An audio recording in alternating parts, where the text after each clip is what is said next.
ओम नमो भगवते वासुदेवाय। ओम अज्ञानतिमिरनादस्य ज्ञानाञ्जनशलाकया चक्षुरुन्मीलितं येन तस्मै श्रीगुरुवे नमः।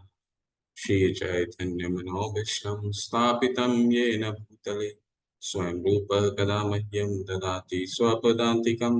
वन्देऽहं श्रीगुरुं श्रीयुतापदकमलं श्रीगुरुं वैष्णवांश्च श्रीरूपं सागरजातं सहगना रघुनाथान्वितं सजीवं साद्वैतं सावधूतं परिजनसहिता कृष्णचैतन्यदेवं श्रीराधा कृष्णपादा सहगना ललिता श्रीविशाखान्वितांश्च।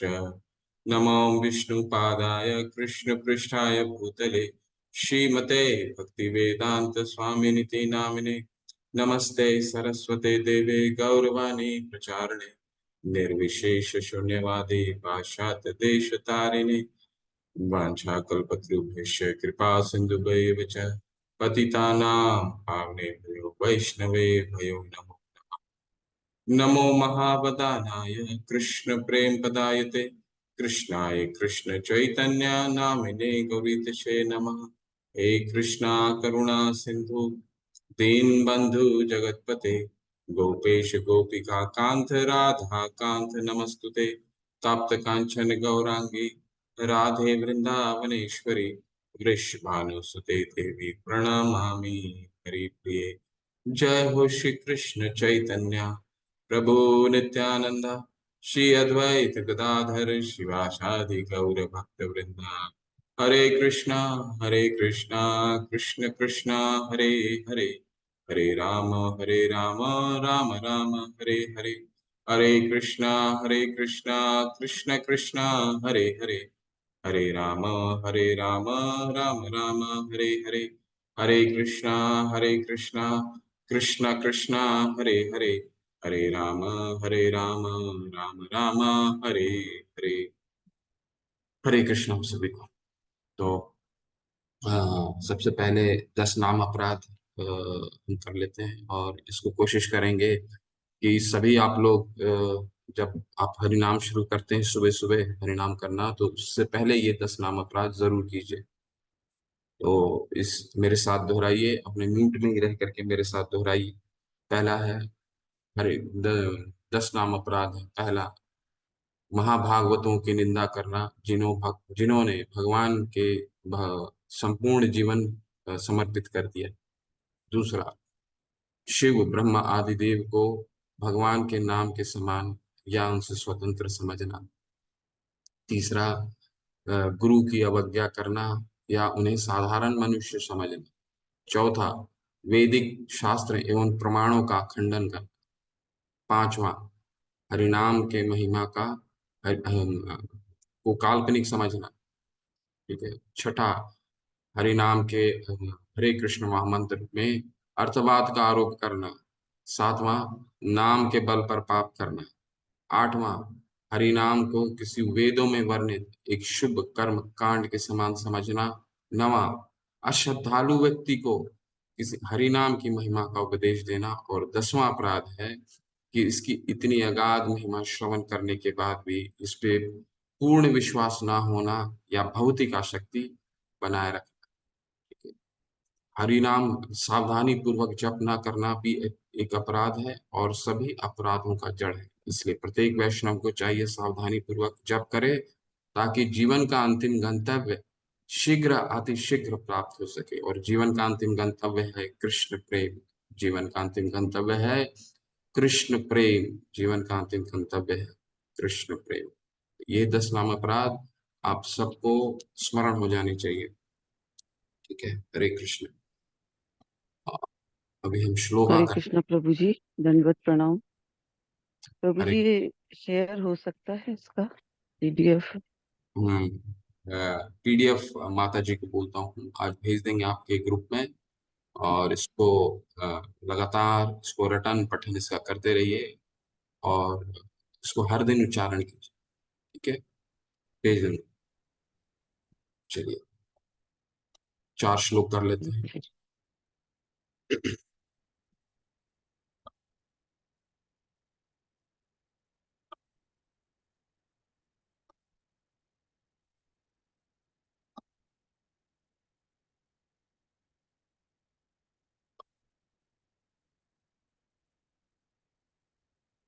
श्लोक नंबर 1।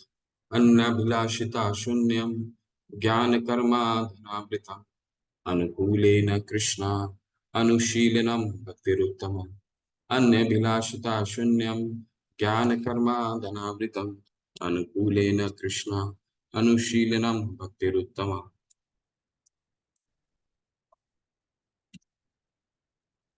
अतः सर्व उपाधि विनिर्मुक्तम तत्पर्त्वेन निर्मलम ऋषिकेन ऋषिकेश सेवनम भक्तिरुच्यते। अन्य सर्व उपाधि विनिर्मुक्तम तत्पर्त्वेन निर्मलम ऋषिकेन ऋषिकेश सेवनम भक्तिरुच्यते। अतः श्री कृष्ण नामादि न भवेद ग्राह्य इंद्रियः सेवोन्मुखे ही जिह्वादौ स्वयं एव स्फुरति। अतः श्री कृष्ण नामादि न भवेद ग्राह्य इंद्रियः सेवोन्मुखे ही जिह्वादौ स्वयं एव स्फुरति। चौथा, अनासक्त्य विषयान् यथार्हम् उपयुञ्जतः निर्बन्ध कृष्ण संबंधे युक्तं वैराग्य उच्यते। अनासक्त्य विषयान् यथार्हम् उपयुञ्जतः निर्बन्ध कृष्ण संबंधे युक्त वैराग्य उच्यते। हरे कृष्ण। आज हम 11वां और कोशिश करेंगे, क्योंकि 11वां जो अध्याय है वो छोटा अध्याय है, तो कोशिश करेंगे कि हम 11वां और 12वां को भी टच कर सके।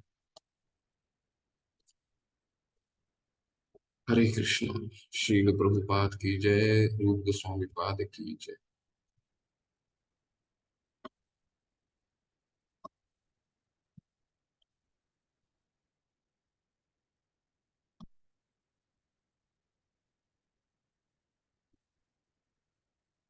श्री श्री राधा गोविंद की जय।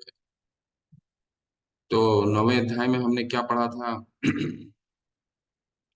64 अंग, भक्ति के 64 अंगों में से 20 से 42 के पवित्र प्रमाण दिया गया, और जिसमें देवता पूजा, जप और प्रार्थना पर जोर दिया गया। तो 64 अंग हमने 8वें अध्याय में पढ़े थे। ठीक है। 8वें अध्याय में पहला 10 जो था वो प्रवृत्ति थे, क्या करना है क्या नहीं करना है। क्या नहीं करना है वो है अगला 10, यानी पहला जो 10 था प्रवृत्ति, अगले 10 निवृत्ति। तो 64 हमने पढ़ा था। ठीक है। और इसके बाद 9वें अध्याय में है उन 64 सिद्धांत, जो वो जो भी सिद्धांत रूप गोस्वामी पाद रखते हैं, उन सिद्धांतों सिद्धांतों का प्रमाण देते हैं 9वें अध्याय में। ठीक। 10वें अध्याय में हमने कल क्या पढ़ा? श्रवण, स्मरण की कलाएं। ठीक है। सुनने और याद रखने पर जोर देने के साथ भक्ति के 64 अंगों में से 43 से 46 के पवित्र साक्ष्य दिया गया। तो कल हमने मुख्यतः दो चीजों पे कल के अध्याय में अध्ययन करा। पहला श्रवण और दूसरा ध्यान। ठीक। श्रवण भगवान के किन किन रूपों में होती है? भगवान के 3 रूपों में श्रवण करते हैं। पहला है अपने भगवान के रूप, भगवान के गुण और भगवान की लीलाएं। तो तीन तीन चीजों में हम श्रवण चित्त अपना एकाग्र कर सकते हैं। ठीक। और ध्यान, ध्यान ये तीन तो रहेगा ही, इसके साथ साथ सेवा जो है एक जुड़ जाएगा। यानी भगवान के रूप पे ध्यान एकाग्र करना, भगवान के गुणों पे ध्यान एकाग्र करना, भगवान की लीलाओं पे ध्यान एकाग्र करना, जिसे कृत कृत ध्यान कहा जाता है। और चौथा सेवा ध्यान।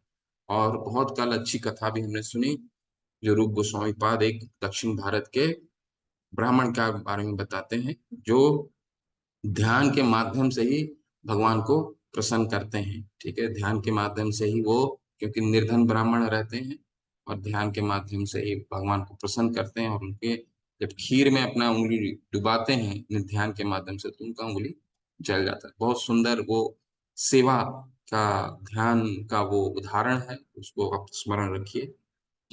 अब आज का जो अध्याय है ये इसी का जो श्रवण स्मरण की कलाएं हैं, इसी का और अ, विस्तार है। थोड़ा सा और कुछ अंग देखेंगे।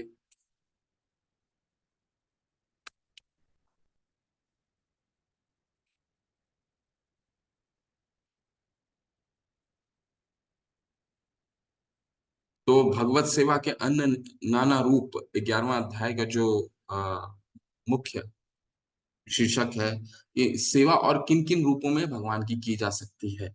ठीक है, उसमें चार मुख्यता आती है। दास्य भाव में, साख्य भाव में, आत्म निवेदनम भाव में, और उनको प्रिय वस्तु अर्पण करना। ठीक है, प्रिय वस्तु, ये चारों को, इन चार शीर्षकों को हम देखें।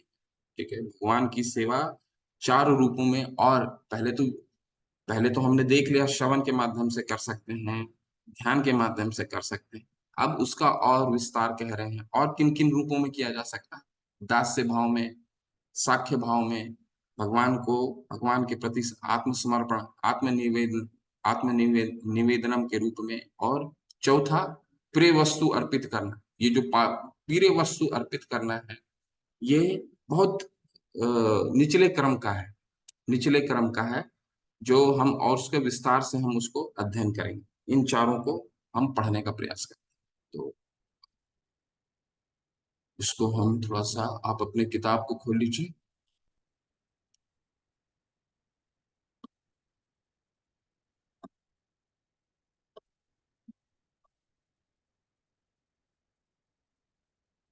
इसमें हम छोटा छोटा पैराग्राफ पढ़ेंगे।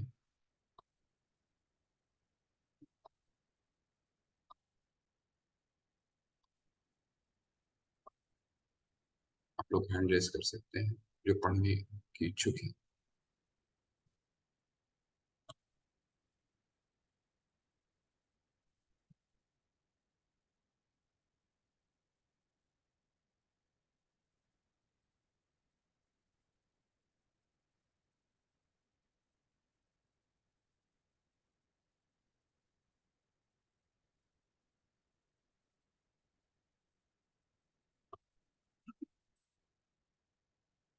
हरे कृष्णा। उर्मिला लखेरा माता जी, अध्ययन कीजिए, थोड़ा सा इसको पढ़िए। जी, हरे कृष्ण प्रभु। हरे जी, कृष्ण। हाँ। प्रभु जी एक चीज बताइए, ये प्रिय वस्तु का अर्पण करना मतलब कौन सी भगवान की प्रिय वस्तु का? भी आएंगे माता जी, उस पे वो शीर्षक आने दीजिए, फिर उस पे विस्तार से चर्चा करेंगे। जी ठीक। पढ़िए, पहला है कर्म, दास्य भाव। जी, दास्य भाव। कर्मियों के मत में कर्म फल का अर्पण दास्य है, परंतु रूप गोस्वामी आदि वैष्णव आचार्यों के अनुसार किसी न किसी रूप में भगवत सेवा में निरंतर संलग्न रहना दास्य का स्वरूप है। स्कंद पुराण में कहा है कि कर्म कांड और वर्णाश्रम का आचरण करने वाले भक्त हैं, परंतु जो यथार्थ में प्रत्यक्ष रूप से भगवत सेवा में लगे रहते हैं वे भागवत अर्थात शुद्ध भक्त हैं। सकाम कर्मी अथवा वर्णाश्रम धर्म का पालन करने वाले शुद्ध भक्त नहीं हो सकते, फिर भी भगवान को कर्म फल का अर्पण करते हैं, इस कारण उन्हें भी भक्त मान लिया है। जब अन्य कोई अभिलाषा नहीं रहती और वह भगवत प्रेम से भर कर स्वाभाविक रागानुगा भगवत सेवा करता है, तब उसे शुद्ध भक्त समझना चाहिए। प्राकृत जगत के संसर्ग में आए सभी बद्ध जीव न्यूनाधिक रूप से माया पर प्रभुत्व करना चाहते हैं। हरे कृष्ण। हरे हरे। तो दास्य भाव, तो ये दास्य भाव क्या है? दास्य भाव भगवान पे पूर्ण रूप से शरणागत होकर के उनकी सेवा करना। और किस तरह? दास्य के रूप में। ठीक है, ऐसे कई शास्त्रों में साक्ष्य हैं हमारे। ठीक है, शास्त्र में से कई साक्ष्य उदाहरण हैं। आप हैंड रेस करके बता सकते हैं, फिर हम इसको और दास्य भाव, इस पैराग्राफ में क्या लिखा है उसका भी निष्कर्ष निकालेंगे। और दास्य भाव का उदाहरण शास्त्र में बताइए कौन कौन से हैं। हैंड रेस कीजिए। मुझे पता नहीं चल रहा है कौन सा हैंड रेस रीडिंग के लिए है, कौन सा हैंड रेस के लिए।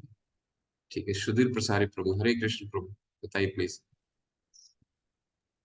हरे कृष्णा, दंडवत प्रणाम प्रभु धन्यवाद। जी। दास्य भाव में हनुमान जी बहुत बढ़िया उदाहरण है कि वो हमेशा भगवान के मतलब उनके सेवा में लगे रहते थे और बैठते थे उनके चरणों में, है ना। दास्य का ये एक गुण होता है कि वो अपने मालिक के चरणों में रहता है कि नहीं। बिल्कुल। तो हनुमान जी महाराज इसके बहुत तगड़े उदाहरण। बिल्कुल बिल्कुल, हरि बोल। अमित विक्रम प्रभु, आप बताइए। बहुत उदाहरण है, इन सारे उदाहरण को स्मरण कीजिए, बहुत सारे उदाहरण।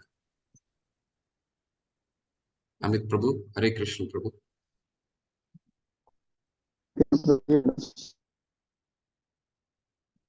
हरे कृष्ण प्रभु, आवाज नहीं आ रही।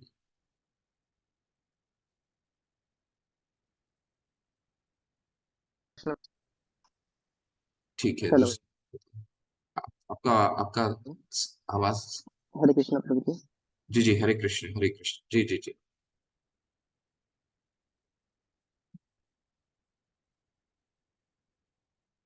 ठीक है। सुनीता बंसल माता, हरे कृष्ण माता। हरे कृष्णा प्रभु जी। अपने ये षड गोस्वामी, रूप सनातन गोस्वामी, रूप स्वामी, सनातन गोस्वामी, ये सब दास्य भाव में आते हैं, दास्य भाव से भगवान की सेवा करते हैं। बिल्कुल, हरि हरि। षड गोस्वामी, स्वर्णकांति माधुरी देवी दास माता जी, हरे कृष्ण माता। और उदाहरण दीजिए। हरे हरे कृष्ण प्रभु जी, दंडवत प्रणाम। व्यासदेव जी, देवर्षि नारद। तो गुरु और शिष्य थे, वो जी जी। गुरु और शिष्य थे, दास्य भाव में नहीं थे। ठीक है, वो शिष्य, गुरु और शिष्य का उनका आदान प्रदान था। लेकिन और अर्जुन होगा प्रभु जी, अर्जुन।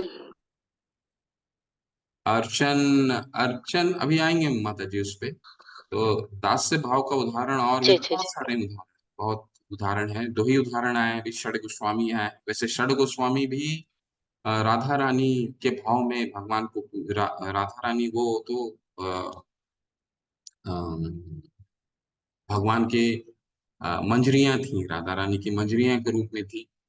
फिर भी ठीक है। रेखा सिंह, अभी बहुत उदाहरण है, दास्य भाव में बहुत सारे उदाहरण।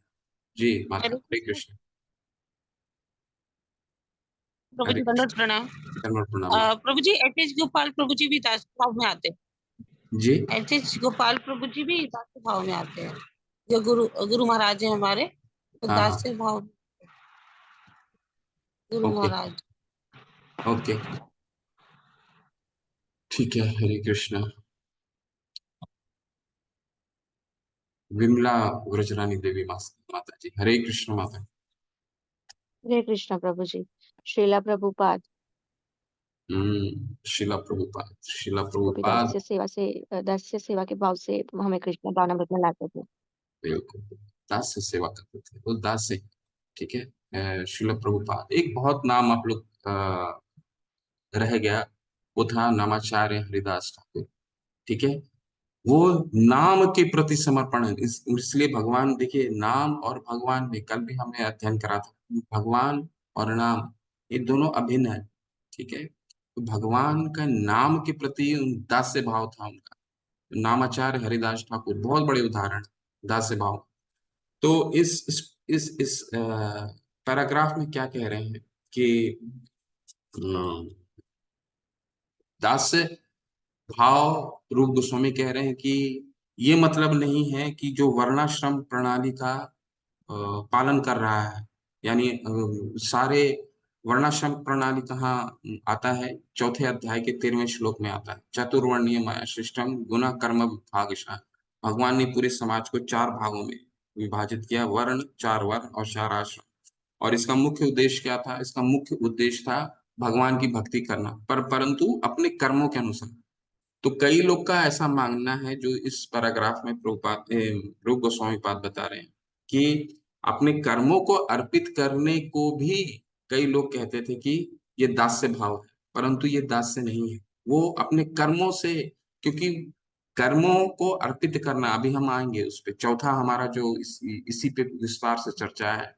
जो कर्मों को अर्पित करना, वो दास्य भाव नहीं है। दास्य भाव का क्या मतलब होता है? दास्य भाव पूर्ण रूप से आत्मसमर्पण करना, समर्पण कर करके भगवान के दास के रूप में उनकी सेवा करना। ठीक है। अपने कर्मों से, कर्मों को अर्पित करके हम भगवान की सेवा नहीं कर सकते। वो एकदम एकदम जब हम भक्ति का स्तर शुरू होता है, भक्ति का स्तर जब शुरू होता है, जब हमें शरणागत के बारे में कुछ ज्ञान नहीं होता, ठीक है, तब भगवान कहते हैं कि ठीक है, यत करोषि यत अश्नासि यत जुहोषि ददासि यत, तुम एक काम करो, जो करते हो। 9वें अध्याय के 27वें श्लोक में बोलते हैं भगवान, यत करोषि यत अश्नासि यत जुहोषि ददाति यत यत तपस्यसि कौन्तेय तत्कुरुष्व मदर्पणम्, जो कुछ खाते हो, जो कुछ करते हो, जो तपस्या करते हो, मुझे अर्पण करते रहो, अर्पण करते हुए करो। परंतु ये जो श्लोक है 27वां श्लोक, ये पूर्ण शरणागति का श्लोक नहीं है, ठीक है। हम जब शुरू कर रहे हैं अपनी भक्ति करना, तब श्लोक ये श्लोका उसके लिए है जो अभी भक्ति के स्तर से शुरुआत कर रहा है और बहुत चीजों से आ सकती है, धन से आ सकती है, खाने से आ सकती है, अपने ओहदे से आ सकती है, ठीक है।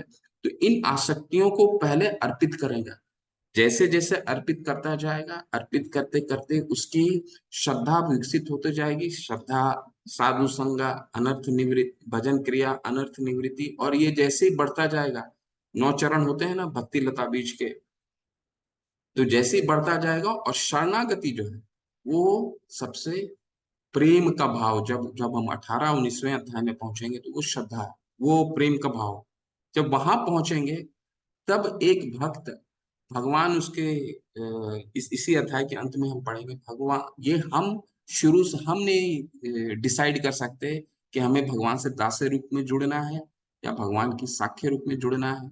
ये भगवान हमारे चित्त में ये स्वतः ही आएगा कि हमें किस रूप में जुड़ना है, हम नहीं चर्चा कर सकते, ठीक है। हमें क्या करना है, बस भगवान की भक्ति करते रहनी। तो ये दास भाव जो है वो उसमें पूर्ण रूप से शरणागत और दास रूप में भगवान की आराधना करते हैं। कुछ कुछ बीच में देखिए, गृहस्थों के लिए दास भाव क्या है, ये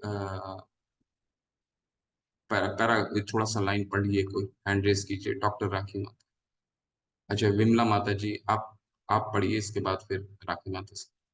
गृहस्थ भक्त किसी वैदिक कर्म का अनुष्ठान श्री कृष्ण की प्रसन्नता के लिए ही करते हैं। पूर्व वर्णन किया जा चुका है कि जिस भी क्रिया का लक्ष्य श्री कृष्ण की तृप्ति करना हो वह भक्त है। हरे कृष्ण। हरे कृष्ण। तो वर्णाश्रम धर्म, यहाँ पे कंफ्यूजन बहुत लोगों को होता है कि हम भगवान को सब कुछ अर्पित करके कर रहे हैं तो हमारा भाव जो है दास्य है। नहीं, ये शुरुआती दौर है, परंतु गृहस्थ भक्त के लिए भी ये रूप गोस्वामी पाद बता रहे हैं क्या, कि दास्य आ सकता है। वो कैसे, कि वो सारे अनुष्ठान को अपने घर में जितने भी यज्ञ करते हैं, जितने अनुष्ठान हैं, भगवान को, भगवान की प्रसन्नता के लिए करने लग जाएं। आसक्त भाव, आसक्ति छोड़ने के लिए नहीं, प्रसन्नता के लिए। जब प्रसन्नता के लिए करने लग जाएंगे तो ये भाव हो सकता है उनमें उजागर हो जाए ना।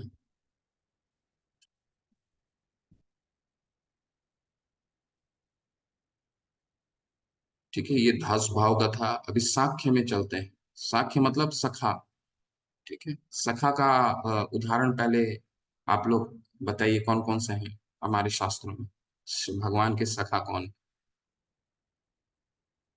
डॉक्टर राखी माता, अच्छा, कौन है माता, डॉक्टर राखी माता। हरे कृष्ण हरे प्रभु जी। कृष्ण। अर्जुन। हरि हरि, बिल्कुल अर्जुन भगवान का सखा। तानिया माता जी, हरे कृष्ण। और भी बहुत सारे उदाहरण, बहुत सारे शास्त्रों में हरे उदाहरण। कृष्ण प्रभु जी। हरे कृष्ण माता। अ, प्रभु जी सुदामा, वो हम्म भी प्रभु के सखाई थे। बिल्कुल सुदामा, ठीक है। हरि हरि। सुधीर प्रभु, हरे कृष्णा। और कोई उदाहरण है प्रभु। हरे हरे कृष्णा। हरे कृष्ण। द्रौपदी, प्रभु जी द्रौपदी। द्रौपदी, हरि हरि, बिल्कुल द्रौपदी। द्रौपदी भगवान की सखी थी।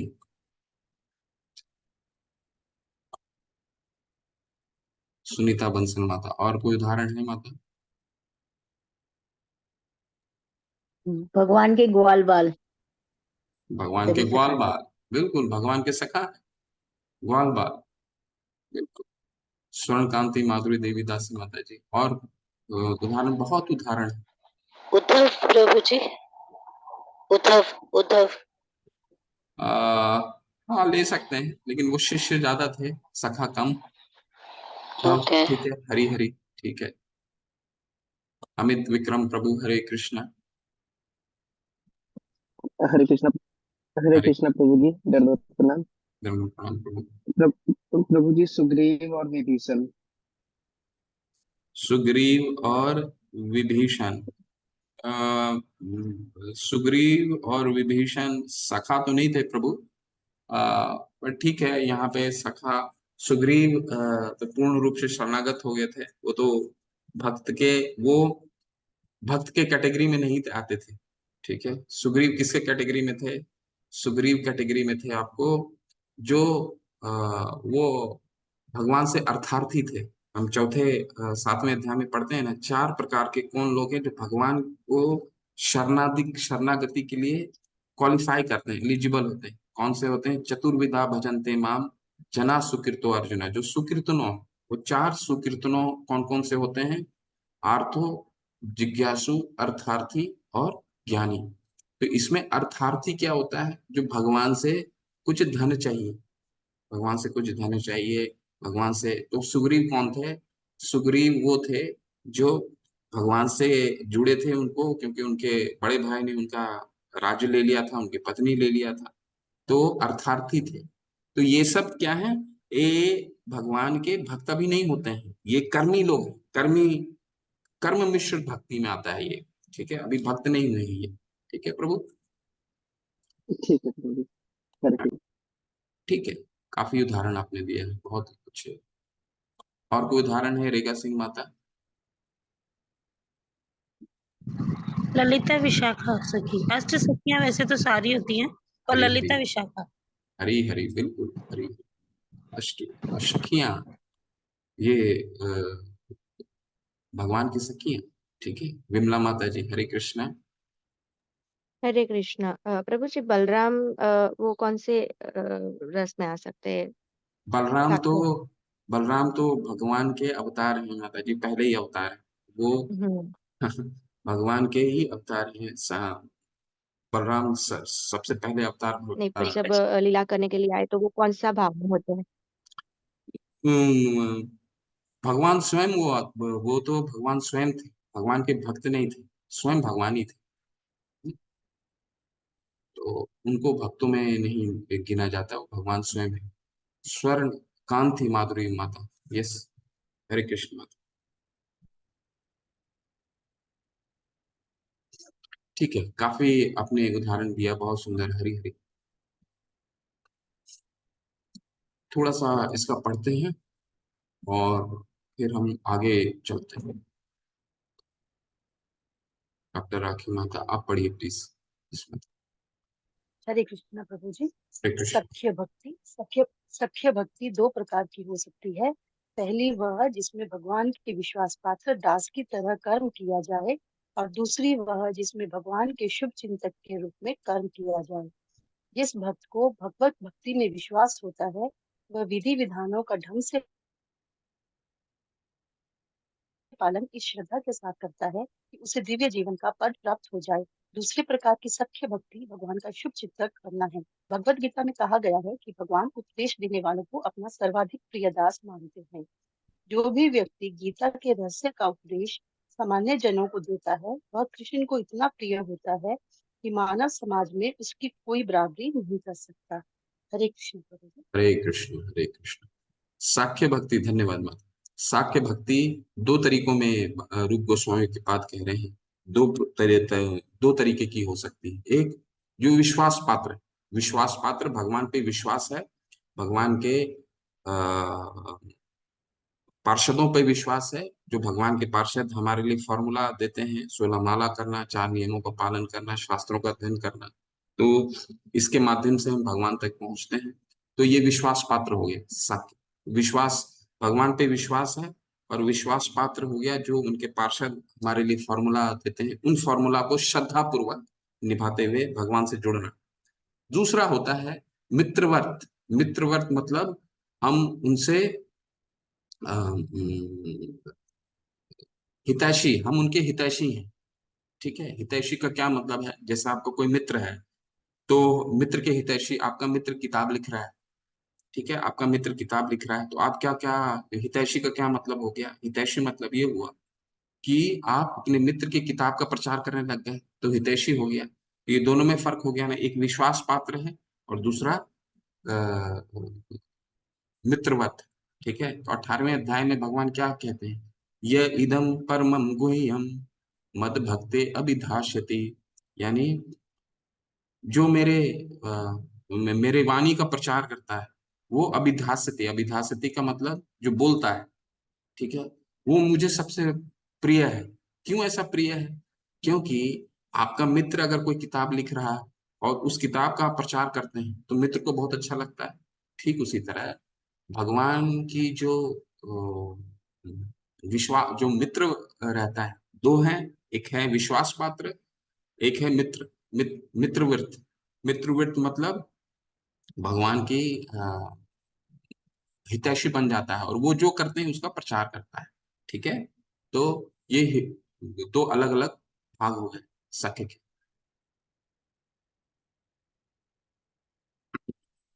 ठीक है, ये थोड़ा सा एक उदाहरण पढ़ लीजिए, उसके बाद अगले सेक्शन में हम चढ़ेंगे। सुधीर प्रसाद प्रभु, हरे कृष्ण प्रभु, अनम्यूट कीजिए प्रभु। हरे कृष्ण। हरे कृष्ण। महाभारत में आवाज आ रही है प्रभु जी? जी जी जी जी जी, बिल्कुल बिल्कुल पढ़िए प्रभु। महाभारत में द्रौपदी कहती है, हे गोविंद, आपकी प्रतिज्ञा है कि आपका भक्त कभी विनिष्ट नहीं होता। मैं इस कथन में विश्वास दिलाती हूँ। अतएव सभी प्रकार के कष्टों में से मैं केवल आपके इस कथन का स्मरण करती हूँ और जीवन धारण किए रखती हूँ। तात्पर्य है कि द्रौपदी और उसके पांचों पतियों को उनके चचेरे भाई दुर्योधन तथा अन्य लोगों ने बहुत ही कष्ट दिया था। ये कष्ट इतने कठोर थे कि आजीवन ब्रह्मचारी तथा परम योद्धा भीष्म देव तक उन कष्टों का स्मरण करके कभी कभी अश्रु बहाने लगते थे। उन्हें सदैव आश्चर्य होता था कि यद्यपि पांचों पांडव धर्मात्मा हैं तथा द्रौपदी साक्षात लक्ष्मी है, और यद्यपि कृष्ण उनके मित्र हैं, तो भी उन्हें इतने घोर कष्ट सहने पड़ रहे हैं। यद्यपि उनके कष्ट सामान्य नहीं थे, तथापि द्रौपदी हतोत्साहित नहीं हुई। वह जानते थे चूंकि कृष्ण जानती थी कि चूंकि कृष्ण उनके मित्र हैं, अतएव अंततः वे उनकी रक्षा करेंगे। हरे कृष्ण। हरे हरे, बिल्कुल। देखिए कितना विश्वास पात्र है, दो जैसे बताया आपको, विश्वास पात्र और मित्रवत। ये विश्वास पात्र का कितना अच्छा उदाहरण रूप गोस्वामी पाद देते हैं, और प्रभुपाद जी कितने अच्छे से समझा रहे हैं कि द्रौपदी को पूर्ण विश्वास था कि भगवान उनकी रक्षा करेंगे। पांचों पांडव का जीवन कितना दुखमय था, आप सभी को ज्ञान होगा। जब दुर्योधन बचपन से, चाहे वो लाक्षागृह का विष देना, लाक्षागृह में आग लगाना, ठीक है, पूरी भरी सभा में उनकी पत्नी के साथ दुर्व्यवहार करना, तो पूरा जीवन उनको कष्टमय, फिर 12 साल का वनवास, एक साल का ज्ञातवास, तो पूरा जीवन कष्टमय गुजरा था। परंतु एक चीज जरूर था इन पांचों पांडवों को, जो उन्होंने कभी नहीं छोड़ा। क्या नहीं छोड़ा? भगवान पे विश्वास करना, वो भी सख्य रूप में। ठीक है, तो ये विश्वास का सबसे बड़ा उदाहरण भगवान। और भगवान उसको रेसिप्रोकेट भी किए। भगवान तीसरे अध्याय में कहते हैं कि जो भक्त मेरे से जिस तरह से व्यवहार करता है, मैं उसी तरह से उनको रेसिप्रोकेट करता हूँ। तो आपको कथा पहले भी बताया है कि कुंती महाराज जब फल काट रहे थे, कुंती महारानी ने बहुत अपनी उनका जब हाथ कट गया था भगवान कृष्ण का, तो अपनी बहुत ही सुंदर साड़ी उस समय पहनी हुई थी, उसको फाड़ करके वो उनको लपेटते हैं, और वही कपड़े के रूप में भगवान उनकी रक्षा करते हैं जब उनका उनका वस्त्राहरण होता रहता है। तो भगवान रेसिप्रोकेट उसी रूप में करते हैं, साक्ष्य के रूप में करते हैं। उन्होंने साक्ष्य रूप में विश्वास था और उस विश्वास को पूर्ण करते हैं। ठीक है, तो ये विश्वास का बहुत सुंदर उदाहरण है। चलिए, आत्मनिवेदन, आत्मनिवेदन के बारे में पढ़ते हैं। आत्मनिवेदन एक उदाहरण बहुत आप सबको मालूम होगा, बलि महाराज। बलि महाराज का उदाहरण है इधर।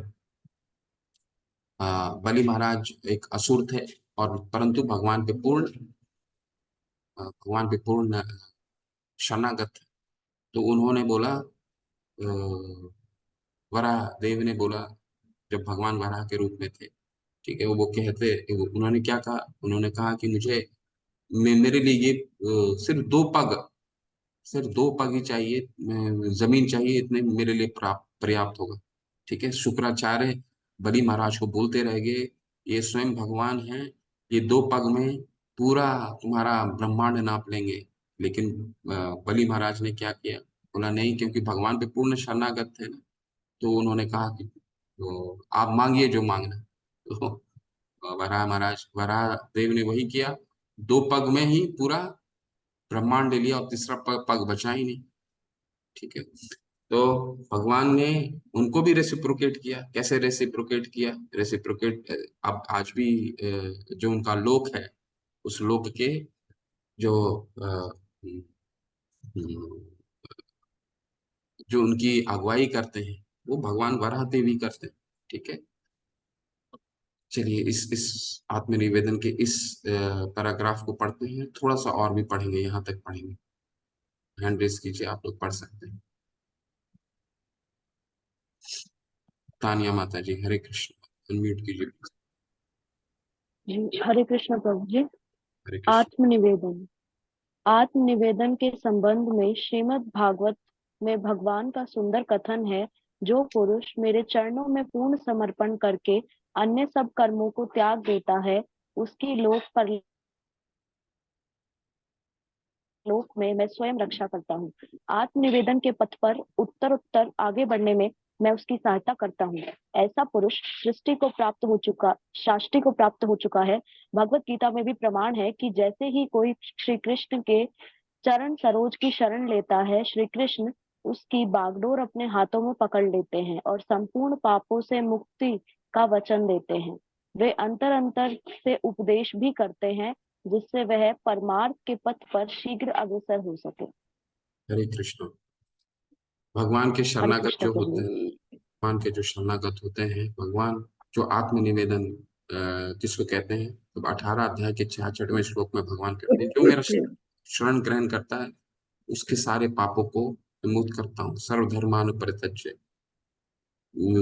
माम एकम शरणम व्रज अहम त्वं सर्व पापेभ्यो मोक्षयिष्यामि मा शुचः। मैं उसके सारे पापों को हरता हूँ, डरो मत। जब विभीषण भगवान राम के पास गए, उनके शरणागत होने के लिए पूर्ण रूप से आत्मनिवेदन में, तो शरणागत होने के लिए गए, तो सुग्रीव और हनुमान जो थे वो बहुत उनपे बोलने लगे कि नहीं, ये गुप्तचर है, ये दुश्मन का गुप्तचर है, हमारी सारी, आप इसको बिल्कुल कुछ मत बताइए, ये शरण आपके लेने आया है, ये आपको धोखा दे रहा है। तो लेकिन भगवान ने क्या बोला है? सक्रदेव प्रपन्नाय तवास्मिति तु याचते अभयं सर्वभूतेभ्यो। तो यानी कि सक्रदेव प्रपन्नाय तवास्मिति तु याचते, नहीं हनुमान, नहीं सुग्रीव, जो एक बार मेरे शरण में आ जाता है, उसकी रक्षा मैं करूंगा, वो मेरी दायित्व में, वो मेरे वो उसका उसका सारा का दामोदर मेरे अंदर आता है, मैं उसको देखभाल करूँ। ठीक है, ऐसा करके भगवान विभीषण को बोलते हैं। आप सतयुग में चाहे नरसिंह देव आते हैं, नरसिंह देव क्या कहते हैं भगवान प्रहलाद महाराज को, कि प्रहलाद महाराज पूर्ण रूप से आत्मनिवेदन में, पूर्ण रूप से भगवान के भक्त थे। तो उनको भी उन्होंने यही किया, जो मेरे शरणागत है वो उसकी मैं पूरा उनके पिता को भी जब उन्होंने हिरण्यकश्यप को भी मारा, तो भी उनका उद्धार किया था। प्रहलाद महाराज ने बोला था नहीं, इनको इनको आपको उद्धार करना है, उनको उद्धार करने के बाद भी उनका उनको ब्रह्म अवस्था प्राप्त हुआ, उनके पिता को। भगवान शरणागति का पूर्ण नाम है आत्मनिवेदन। ठीक है, अब हम आते हैं चौथे, निज निज प्रिय वस्तु का समर्पण। बहुत छोटा सा पैराग्राफ है, ये पढ़ लीजिए किसको अगर पढ़ना चाहते। कल इस पे चर्चा हुआ था, कल हमारे में एक पुष्पा मौर्य माता। हरे कृष्ण, अनम्यूट कीजिए। हरे कृष्ण प्रभु जी। श्रीमद् भागवत में भगवान श्री कृष्ण उद्धव से कहते हैं कि हे सखे, आप अपने पास जो जो परम श्रेष्ठ वस्तु हो या संसार में जो प्रिय हो, उससे मेरे अर्पण करने से अनंत लाभ होता है। हरे कृष्ण प्रभु जी। हरे कृष्ण। तो ये निज प्रिय वस्तु का समर्पण, निज प्रिय वस्तु का समर्पण जिसके चर्चा हो रही थी, ये भगवान की पूर्ण भक्ति में नहीं आता है। यत करोषि यद अश्नासि यद जुहोषि तदाशि यद तपस्यसि कौन्तेय तत् कुरु शवम मदर्पण। तो ये कर्म कांड से, जब आप छठे अध्याय में हमने पढ़ा है कि जो योग सीढ़ी होती, योग सीढ़ी हमने पढ़ा है छठे अध्याय में भगवत गीता के। सबसे नीचे क्या होता है? कर्म कांड होता है। कर्म कांड से ऊपर क्या होता है? कर्म योग होता है। कर्म योग से क्या ऊपर होता है? ज्ञान योग होता है। ज्ञान योग से ऊपर ध्यान योग, ध्यान योग से ऊपर भक्ति योग। तो कर्म कांड के लेवल पे ये आता है निज निज प्रिय वस्तु को समर्पण करना। जब उससे आसक्ति कम होने लगती है, आसक्ति कम होने लगती है, तो फिर वो भगवान के लिए कर्म करने लग जाता है, भगवान की प्रसन्नता के लिए कर्म करने लग जाता है, निष्काम कर्म करने लग जाता है। तो वो कर्म योग हो गया। कर्म योग करते करते जब भगवान के बारे में जानने की इच्छा जागृत होती है, तो भगवान के बारे में अध्ययन करना शुरू करता है। तो वो ज्ञान योग के स्तर पे आ गया, उसकी निष्ठा और बढ़ती है। और फिर वो ध्यान करता है, भगवान पे अपना चित्त एकाग्र करता है। ठीक है, समाधि अष्टांग योग हमने पढ़ा था 8। ठीक है, समाधि चित्त एकाग्र करता है। और अंततः ये सभी जितने भी योग सीढ़ी हैं, सभी इसकी अंतिम परिणति क्या है? अंतिम परिणति भक्ति योग। तो ये जो प्रिय वस्तु का समर्पण है, ये कर्म कांड के स्तर में आता है। ठीक है,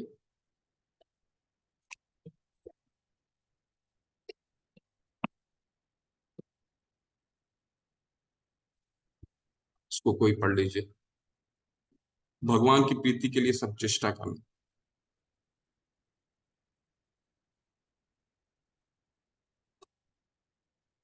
पढ़िए, अभी तक जिन्होंने नहीं पढ़ा है वो पढ़िए, हैंड रेज कीजिए। रुचिका सिंह माता, हरे कृष्ण, हरे पढ़िए। कृष्ण प्रभु जी। हरे कृष्ण। भगवान के लिए सब चेष्टा करने का दृष्टांत नारद पंचरात्र में है। उल्लेख है कि भक्ति के अभिलाषी को भगवान की सेवा के लिए सब लौकिक वैदिकी क्रियाएं करनी चाहिए। तात्पर्य यह है कि भक्ति के शास्त्र विहित विधान का पालन करने के साथ साथ भक्त को अपने व्यवहारिक जीवन के कर्तव्यों का आचरण भी कृष्ण भावना भावित होकर ही करना चाहिए। जैसे किसी भक्त का कोई बड़ा उद्योग हो तो वह इस लौकिक संपत्ति के फलों को भगवान की सेवा में लगा सकता है। हरे कृष्ण। तो हरे कल कृष्ण प्रभु जी। हरे कृष्ण माता, धन्यवाद। तो कल एक चर्चा आ रहा था ना कि जो सेवा ध्यान करते हैं, जिनके पास ये हमें नहीं समझना है, जिनके पास पर्याप्त अगर साधन है तो उस पूरे साधन को प्रीति पूर्वक चेष्टा करके अर्पित करना है। ये नहीं कि भगवान ने बोला है पत्रम पुष्पम फलम तोयम, तो मैं क्या करता हूँ, मैं पत्र, मेरे पास साधन की पूर्ण साधन है, इसके बाद भी मैं पत्र दे रहा हूँ, फूल दे रहा हूँ, फल तो, यानी फिर हमारी प्रीति पूर्वक सेवा नहीं हो रही। भक्ति का क्या मतलब है? प्रीति पूर्वक जो हमारे पास है उसको अर्पण करना। ठीक है, तो पूर्ण रूप से चेष्टा करना, जो साधन है उसको देना। ठीक, कल एक चर्चा आया था ना कि सेवा ध्यान के माध्यम से हम कोई भी सेवा ध्यान कर सकता है क्या? सेवा ध्यान कर सकते हैं, लेकिन अगर साधन है तो उस पूरे साधन को हमें समर्पण करना है।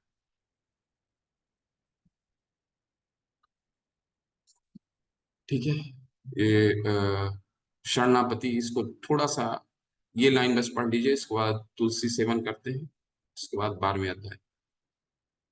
कोई हैंड रेस कीजिए। जिन्होंने अभी तक नहीं पढ़ा है वो पढ़िए।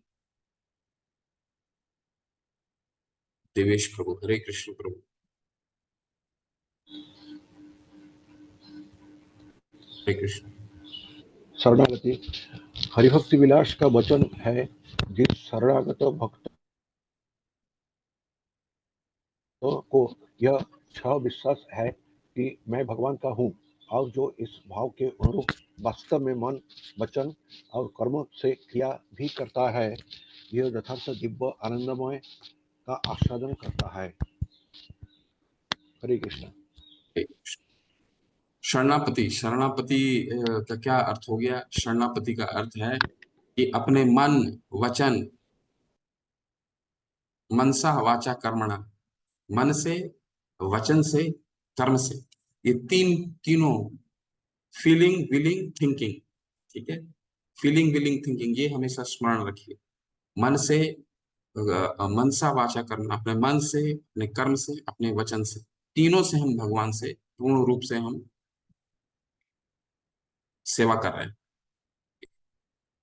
और अंततः तुलसी सेवन, तुलसी सेवन का महात्म्य के बारे में थोड़ा सा पढ़ लीजिए। वैसे तो हम लोग सबको ज्ञान है, जब हम भगवान की तुलसी महारानी क्या करती है, ठीक है, तुलसी महारानी पूरी भगवान वृंदावन, हम जानते हैं वृंदावन क्या है एक्चुअली। तुलसी महारानी जितनी लीलाएं होती हैं वृंदावन में, वो उसको निर्देशिका, जिसको निर्देशिका होती है, निर्देशिका है, सारे डायरेक्शन वही देती है, ठीक है। तो इसको इस तरह से समझने का प्रयास कीजिए। शंभू प्रभु, आप पढ़िए तुलसी सेवन हरे के बारे कृष्णा में। प्रभु जी। हरे कृष्ण। हरे कृष्णा प्रभु जी। स्कंद पुराण में तुलसी का है, जिसके दर्शन से पापों और रोगों का नाश होता है, स्पर्श से शुद्ध होता है, बंधन करने और सींचने से यम भय जाता रहता है, स्वरूपन करने से जो भगवान की भक्ति देने वाली है, और श्री कृष्ण के चरणों में अर्पित करने से जो पूर्ण भक्त प्रेम का दान करती है, उस तुलसी देवी के चरणों में सादर प्रणाम करता है। हरे हरे हरे कृष्णा प्रभु जी। हरे कृष्ण। तो तुलसी का महात्म्य आप सबको ज्ञान है। तो तुलसी निश्चित रूप से आप उसको जल अर्पित कीजिए, उनको जल अर्पित कीजिए और उनकी सेवा कीजिए, क्योंकि उनका बहुत महात्म्य है ना। हरि हरि। तो अब हम 12वें अध्याय में चलते हैं। 12वां अध्याय भी 11वां अध्याय का थोड़ा एक्सटेंशन है, सेम है, उसका दूसरा भाग, ठीक है। भक्ति के सेवा के अंग, अभी ये कंटिन्यू हो रहा है। अभी हमने तुलसी सेवा किया है, अभी आगे बढ़े। शास्त्र का श्रवण, शास्त्र का श्रवण, देखिए शास्त्रों का शास्त्र का अध्ययन हम करते हैं, उसका क्या महात्म्य है, वो हम क्यों करते हैं, उसका कितना महात्म्य है। वैसे तो भगवान 17वें अध्याय में वाणी की तपस्या में क्या कहते हैं, अनुद्वेग करम वाक्यम सत्यम प्रेहितम च, सत्यम प्रेहितम च यत् स्वधा अभ्यासनम चैव, यानी जो वाणी की तपस्या है, वाणी की तपस्या 3 तपस्याओं के बारे में बताते हैं, शारीरिक तपस्या, मानसिक तपस्या और वाणी की तपस्या। वाणी की तपस्या क्या है, अनुद्वेग करम वाक्यम सत्यम प्रिय हितम च, सत्यम प्रिय हितम च, ऐसी वाणी जो अनुद्वेग, किसी को क्षुब्ध ना करता हो, प्रिय भी हो, और तीसरा क्या बताते हैं, स्वधाय अभ्यासनम चैव, यानी शास्त्रों का स्वधाय, हमेशा करना, अभ्यास। तो ये वाणी की तपस्या है, ठीक है। तो इसलिए शास्त्रों का श्रवण, शास्त्रों का अध्ययन, अभिधाषति और अधिष्यति, ये तीनों, ये दोनों चीजें, अभिधाषति मतलब क्या होता है, 18वें अध्याय में भगवान कहते हैं अभिधाषति, जो मेरी वाणी को बोलता है, ठीक है, वो मुझे प्रिय है। अधिष्यति 18वें अध्याय के 17वें श्लोक में भगवान कहते हैं अधिष्यति, यानी कि जो सुनता है, शास्त्रों को सुनता है, जो आप लोग करते हैं, ठीक है, सुनते हैं, तो जो शास्त्रों को मेरी सुनता है, अधिष्यति करता है, वो अपनी बुद्धि से मेरी पूजा करता है, ठीक है। तो शास्त्रों का श्रवण बहुत ही हम सिर्फ श्रवण मात्र से ही भगवान की पूजा करते हैं। श्रवण का कितना बल दिया गया है, ये तो हमने 10वें अध्याय में पढ़ लिया। अब शास्त्र का श्रवण के बारे में थोड़ा सा पढ़िए, यहां से यहां पढ़िए। उदाहरण पढ़िए, हैंड रेस कीजिए, जिन्होंने अभी तक नहीं पढ़ा है वो पढ़िए। स्वर्ण कांति माधुरी माता। हरे कृष्ण माता। हरे कृष्ण प्रभु जी। स्कंद पुराण में उल्लेख है, जो वैष्णव शास्त्रों का निरंतर पठन और श्रवण करते हैं वे मनुष्य में धन्य है। निसंदेह भगवान श्री कृष्ण उनसे प्रसन्न होते हैं। वैष्णव शास्त्रों के घर में अर्चना करने वाले पापों से छूटकर देवताओं के वंदनीय बन जाते हैं। हरे हरे कृष्ण हरे प्रभु जी। हरे हरे। तो शास्त्रों का हम लोग को निरंतर नियमतः श्रवण करने का अभ्यास करना चाहिए। और अभ्यास भी कल कल जैसे मैंने आपको बताया था, अभ्यास भी कैसा कि कोशिश कीजिए जो हमारे गुरु वर्ग हैं, ठीक है, गुरु वर्ग का कम से कम आधा से 1 घंटा रोजाना हम श्रवण, उनके इस्कॉन डिजायर ट्री में हमारे जितने भी गुरु वर्ग हैं जो प्रभुपाद के डिसाइपल्स हैं, उनकी लेक्चर्स होते हैं, उनके लेक्चर्स को आप सिर्फ गुरु वर्ग के, बाकी क्यों गुरु वर्ग के बारे में, क्योंकि हमारे आचार्य बताते हैं गुरु वर्ग की शुद्धता से हमारी शुद्धता, हम शुद्ध होते हैं उनके श्रवण करने में से। बाकी आज की तारीख में यूट्यूब में आप अनंत लेक्चर सुनेंगे, बहुत सारे लेक्चर्स होते हैं, भगवान के भक्त होते हैं, सभी मंदिर के डिसाइपल्स, मंदिर के डिवोटी होते हैं, परंतु क्योंकि हम अभी इतने अशुद्ध हैं, इसलिए हमें शुद्धता के लिए गुरु वर्ग को सुनना अनिवार्य है। आधे घंटे से 45 मिनट जरूर श्रवण कीजिए गुरु वर्ग का। हमारे जितने भी आचार्य हैं, जो भी प्रभुपाद जी के डिसाइपल्स हैं, उनको जरूर सुनने का प्रयास कीजिए, चाहे वो आधा घंटा हो 45 मिनट।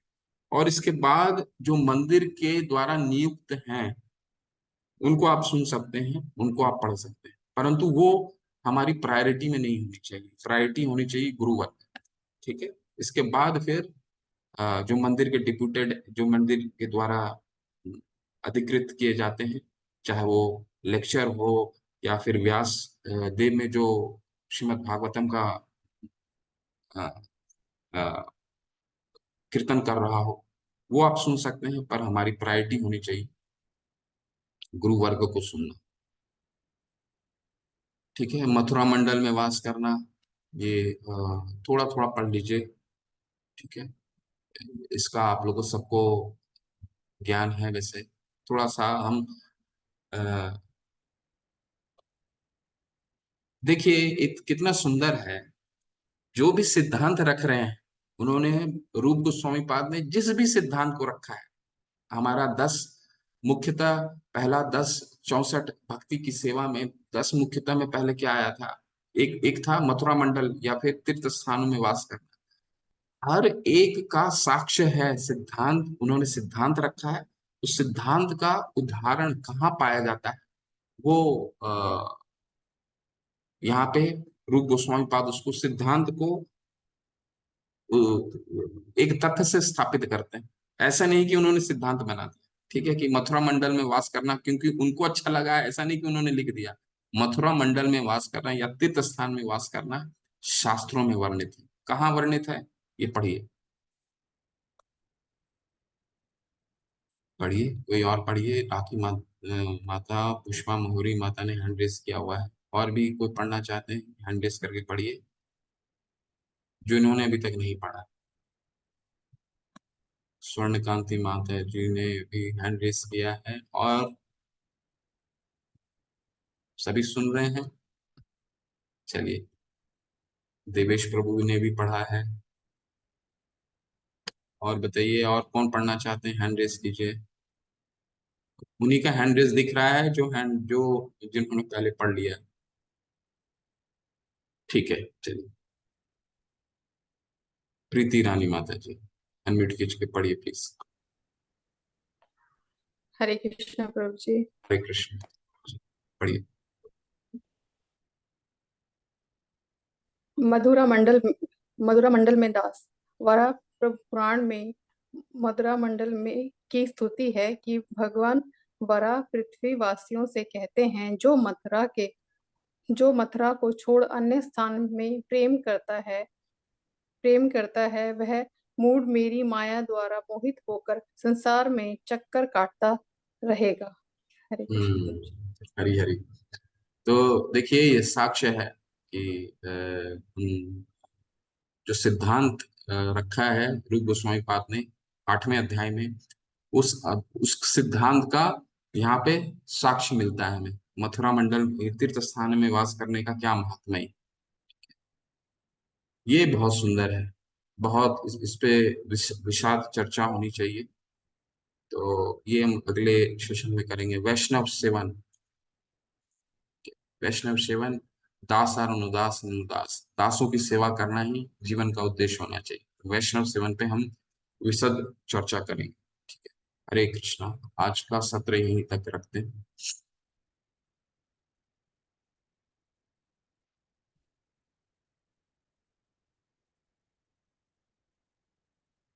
हरि हरि। शील जय जगत गुरु शील प्रभुपाद की जय। नमस्कार। हरिदास ठाकुर की जय।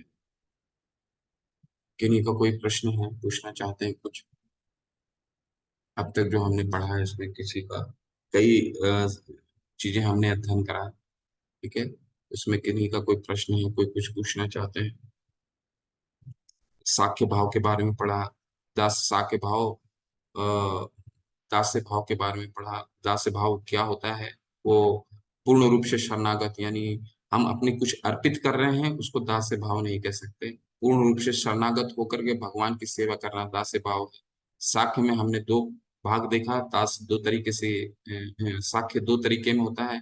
एक होता है विश्वास पात्र, जो द्रौपदी का हमने उदाहरण के रूप में देखा।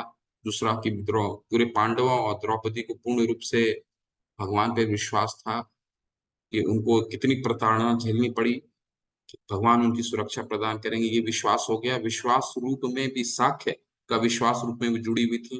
दूसरा भाग भगवान के मित्रव्रत। मित्रव्रत कौन होते हैं? हमारे जितने परिवारजकाचार्य हैं। जितने परिवारजकाचार्य का मतलब क्या है?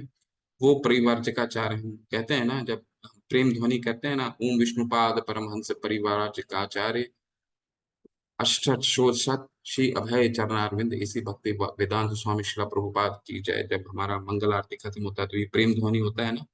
तो परिवार राजकाचार्य का मतलब वो जो भगवान के ग्रंथों का घूम घूम कर प्रचार करते हैं, तो वो होते हैं क्या? भगवान के मित्रवत, भगवान के वाणी का प्रचार करते हैं। वो भगवान से मित्र के रूप में अ, जुड़े रहते हैं, यानी उनसे क्या रहता है? सुहृदय रहते हैं, मतलब उनसे उनका उनके बारे में सोचते हैं। तो ये हमने देखा साक्ष्य के। इसके बाद हमने आज और भी सेवाओं का अध्ययन करा, किस तरह की सेवा की, आत्मनिवेदन का किया, तुलसी महारानी को निरंतर सेवा करने के बारे में अध्ययन करा। फिर शास्त्रों का श्रवण करना, ठीक है, शास्त्रों का श्रवण करना बहुत महत्वपूर्ण है। वाणी की तपस्या में आता है। और भगवान भी 7वें अध्याय में 9वें अध्याय में क्या बोलते हैं? मय्या सक्त मना पार्थम योगम युंजम मदाश्रय असंशयम समग्रम माम यथा ज्ञाससी तत्शृणु। 7वां अध्याय का पहला श्लोक, तत्शृणु। मेरे मैया सक्त मना पार्थ, मेरे में आसक्त होकर के पार्थ अर्जुन मेरी वाणी को सुनो, और जो मैं बताने जा रहा हूं इसके बाद तुमको जानने के लिए और कुछ शेष नहीं रहेगा। तो हमारे शास्त्रों में सारी व्याख्या है। शास्त्रों में भगवान ने वो सारा ज्ञान दे दिया है जो हमें, इसके बाद कुछ और जानने के लिए हमारे पास जगह नहीं है, और जानने की कुछ जरूरत नहीं है। भगवान ऐसा हमें पूर्ण रूप से बता दिए जो शास्त्र में मैंने लिख दिया है। क्योंकि भगवान ने लिखा है ना, नया नया कोई एडिशन तो अब हमारा जो जो भी हम मटेरियल वर्ल्ड में जो भी पढ़ते हैं, हर 3 साल में एक नई बुक आ जाती है, से नई एडिशन आ जाती है, नई सब कुछ आ जाती है। लेकिन शास्त्र क्या है? पूर्ण है। भगवान पूर्ण है, तो उनके द्वारा रचित शास्त्र भी पूर्ण है। ठीक है, तो इसीलिए भगवान कहते हैं कि शास्त्रों का श्रवण बहुत महत्वपूर्ण है। ठीक, हरि हरि। किसी का कोई प्रश्न है, संशय है, पूछ सकते हैं। देवेश प्रभु का है भक्ति बीज का 9 चरण क्या क्या क्या है? श्रद्धा। श्रद्धा से ये विशद व्याख्या है प्रभु के चैतन्य चरितामृत पर, परंतु आपको बता देता हूँ। श्रद्धा, हमारी श्रद्धा शुरू होती है। श्रद्धा के बाद हमें साधु संग करना चाहिए, वो बहुत जरूरी है।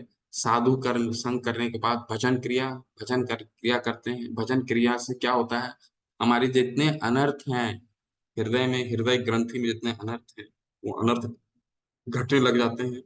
ठीक है, इसके बाद अम, कितना हो गए आपके, श्रद्धा, साधु संग, भजन क्रिया, अनर्थ निवृत्ति के बाद आता है निष्ठा। निष्ठा का मतलब भगवान पे हमारी निष्ठा शुरू होने लगती है।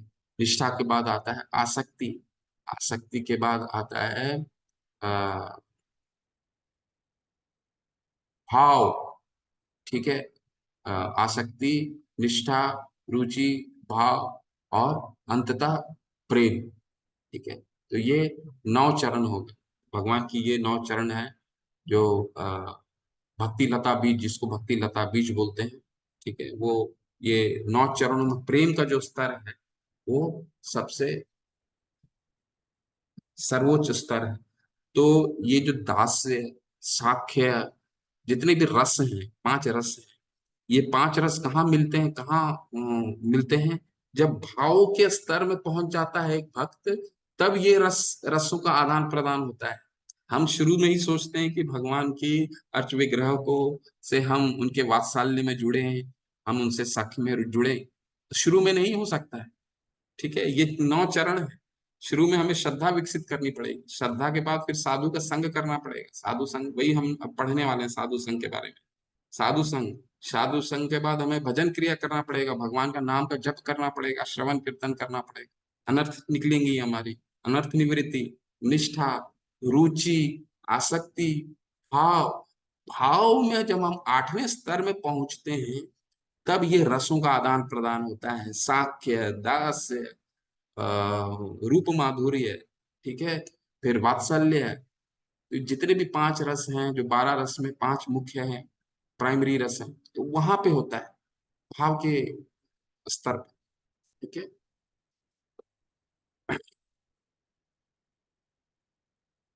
इनका प्रश्न है सुधीर प्रसाद, स्वर्ण कांति माधुरी। हरे कृष्ण, अनम्यूट कीजिए। हरे कृष्ण प्रभु हरे कृष्ण माता जी। महादेव जी सखा भाव में आएंगे प्रभु जी, आ सकते हैं? महादेव महादेव जी आ सकते हैं प्रभु जी सखा भाव में? महादेव तो शिव शिव भगवान के भक्त हैं, वैष्णव परम वैष्णवान वैष्णव। यथा शंभु। भगवान जी तो जी वो तो दास्य भाव में है, भगवान की सेवा करते हैं हमेशा, है ना। ओके भगवान की जी वो दास्य भाव में है, हमेशा राम राम राम का नाम लेते हैं। ठीक है, इसलिए अपना सारा जीवन उन्होंने शमशान घाट में निकाल दिया, ताकि उनके पास कोई समीप कोई आए ही नहीं। वो अलग तत्व हैं, शिव तत्व जो हैं वो बिल्कुल अलग तत्व हैं। ठीक है माता। सुधीर प्रभु, हरे कृष्णा। प्रश्न क्या प्रश्न है प्रभु? हरे कृष्णा प्रभु जी। ये जो विशाखा सखी है, ये अर्जुन ही थे ना, विशाखा सखी के रूप में अर्जुन। हाँ हाँ, आप कह सकते हैं। ये जब हम आगे पढ़ेंगे प्रभु, जी जब हमारा भक्ति शास्त्री हो जाएगा, श्रीमद् भागवतम हो जाएगा, जब चैतन्य चरितामृत जब हम पीएचडी करने के लिए जाएंगे, तब इन सब चीजों का खुलासा होगा। जी क्योंकि अभी हमारे, भक्ति वैभव। हाँ, जब हम, नहीं भक्ति वैभव नहीं, भक्ति सर्वभाव से भी ऊपर। तो ये क्या है, ये हम स्तर हमारे लिए अभी समझना मुश्किल है। ठीक है, तो अभी हम अर्जुन तो किस भाव में इसमें थे। इसमें प्रभु जी जो नवधा भक्ति, नवधा ये तरीके बताए, श्रद्धा, फिर संग, साधु संग, फिर भजन क्रिया, फिर अनर्थ निवृत्ति, फिर निष्ठा आ रही है, निष्ठा, निष्ठा, रुचि, निष्ठा, आसक्ति, रुचि, रुचि, भाव, आसक्ति। प्रेम। आसक्ति के बाद रुचि आएगी है। हाँ, रुचि, रुचि। अच्छा, ठीक है, और भाव और फिर प्रेम, है ना। भाव और फिर प्रेम।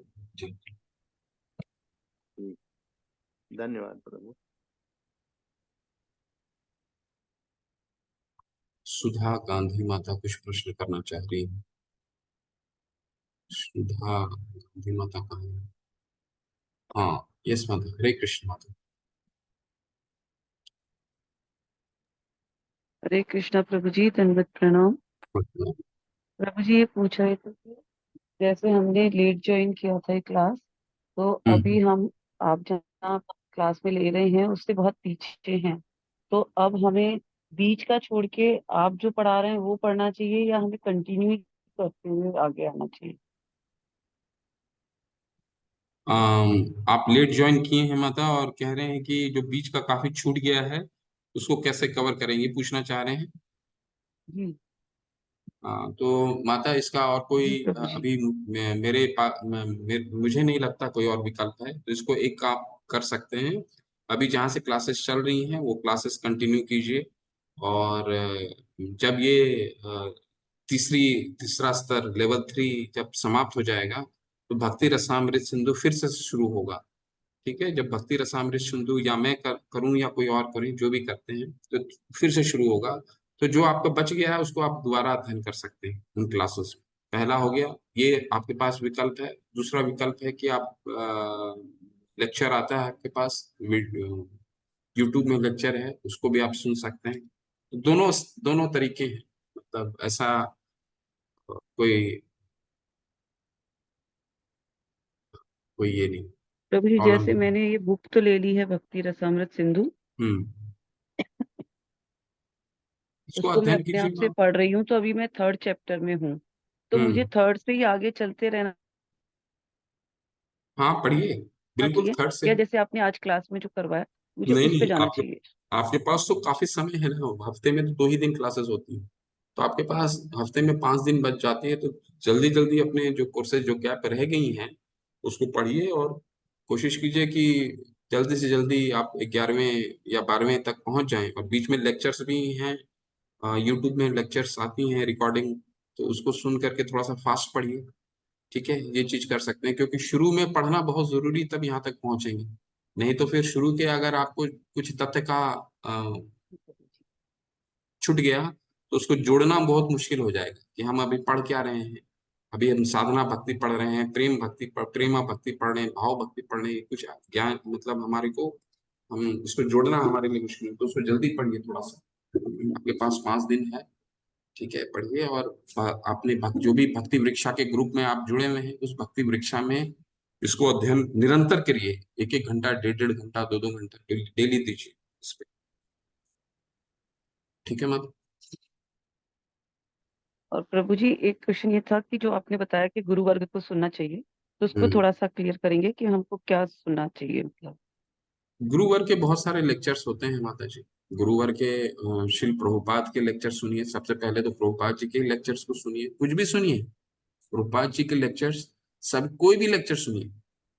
ठीक है, ऐसा कोई नहीं है कि ये टॉपिक पे लेक्चर सुनना चाहिए, सारे लेक्चर्स सुन सकते हैं। कोई भी लेक्चर्स उठाइए जो जो विषय आपको पसंद है। गुरुवर के तो इतने लेक्चर्स हैं, इतने लेक्चर्स हैं, प्रभुपाद की इतने लेक्चर्स हैं। लेक्चर्स इनको यूट्यूब पे अवेलेबल है क्या प्रभु जी? जी जी, यूट्यूब में है, लेकिन कोशिश कीजिए यूट्यूब के अलावा इस्कॉन डिजायरेटरी बोल के हैं, इस्कॉन डिजायरेटरी, ये ऑथेंटिक इस्कॉन का साइट है। वहां पे आपको सभी गुरुवर का लेक्चर्स अपलोडेड मिलेगा, सब फ्री है। उसको उठाइए, अब टॉपिक भी दिया हुआ है, आपको जो सुनना है उसको सुनिए। ठीक है, तो प्रभुपाद जी के हैं, हरे प्रभु उनके जी, डिसाइपल्स हैं। हरे कृष्णा टीवी करके भी है, हम्म उसका नंबर नहीं मालूम कि वो कौन से चैनल पे आएगा। मेरे हम्म पास इसका हम्म है एयरटेल का कनेक्शन, हम्म। अगर ये आप बता पाए। हरे कृष्णा टीवी का तो नहीं आइडिया है माता जी, लेकिन उसके यूट्यूब में आता है, आप सुन सकते हैं। वहाँ कई इस्कॉन के भक्त आते हैं, वो इस्कॉन के द्वारा ही चलाया जाता है। तो आप उस वैसे तो इस्कॉन के कई भक्तों के यूट्यूब में तो हर दिन बहुत सारे चैनल अपलोड होता है, तो वो आप सुन सकते हैं। परंतु पहली हमारी प्रायोरिटी होनी चाहिए कि, क्योंकि हमारा क्या रहता है, हमको समझ नहीं आता हम किसको सुने।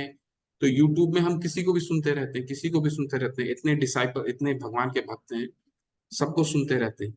परंतु कोशिश हमारी होनी चाहिए कि गुरु वर्ग को सुनना जरूरी है। आधा घंटा प्रभुपाद जी को सुनिए, उनको तो जरूर सुनिए, 15 मिनट जरूर सुनिए, 20 मिनट प्रभुपाद जी को जरूर सुनिए हर दिन।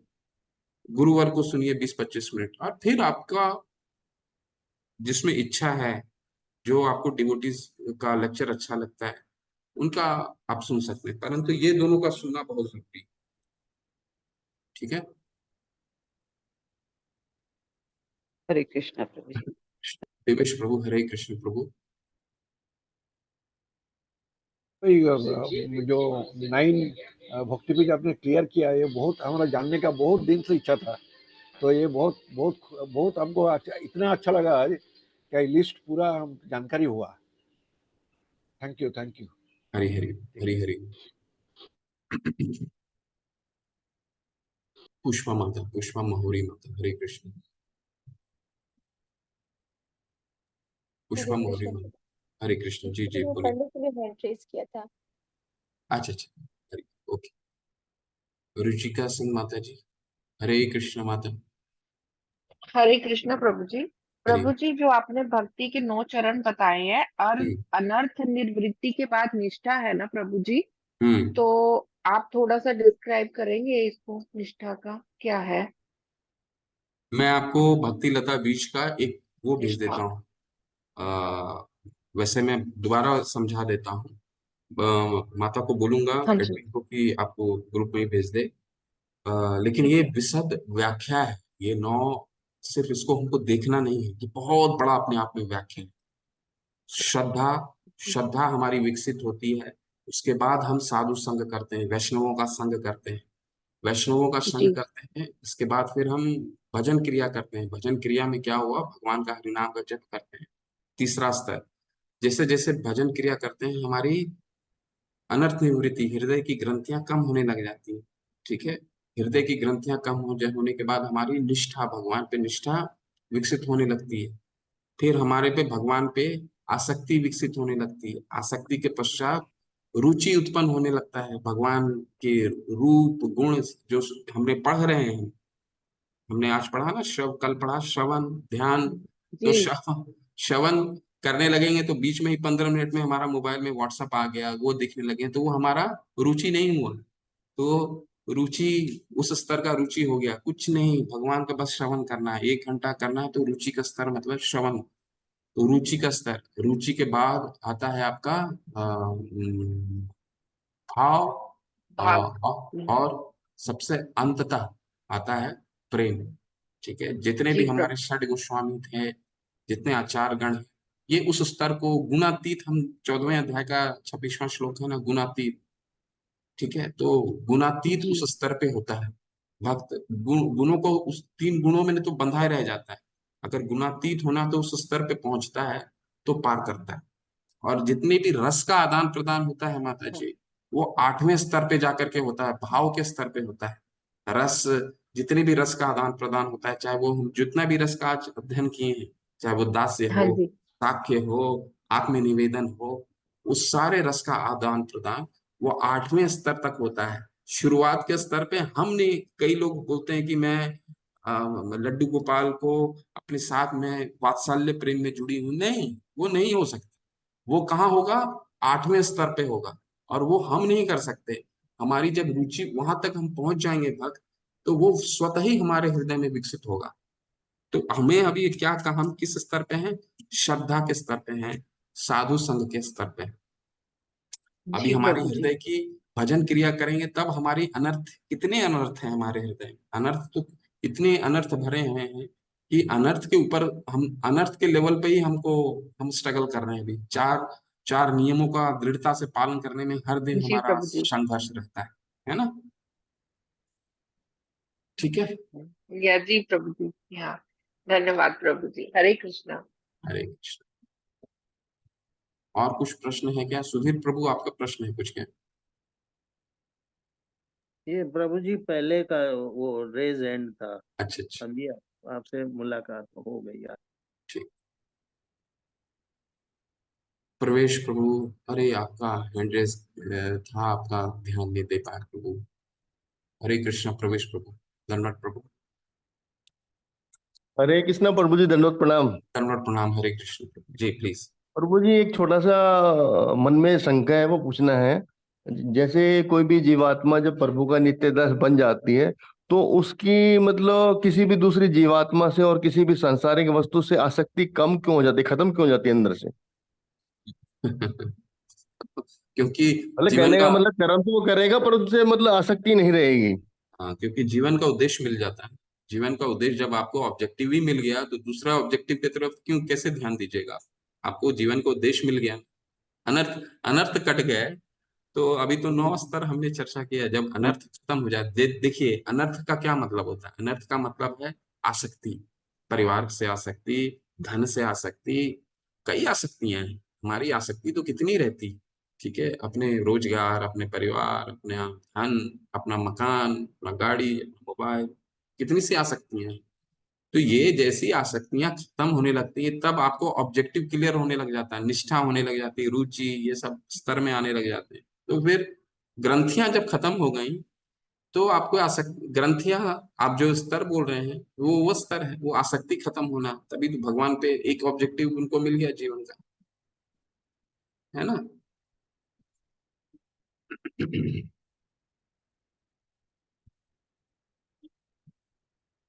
चलिए चलते हैं फिर। वांछा कल्पतरुभ्यश्च कृपा सिंधुभ्यैव च पतितानां पावनेभ्यो वैष्णवेभ्यो नमो नमः। अनंत कोटि वैष्णव वृंद की जय, श्री प्रभुपाद की जय, नामाचार्य हरिदास ठाकुर की जय, षड गोस्वामी की जय। हरे कृष्ण सभी।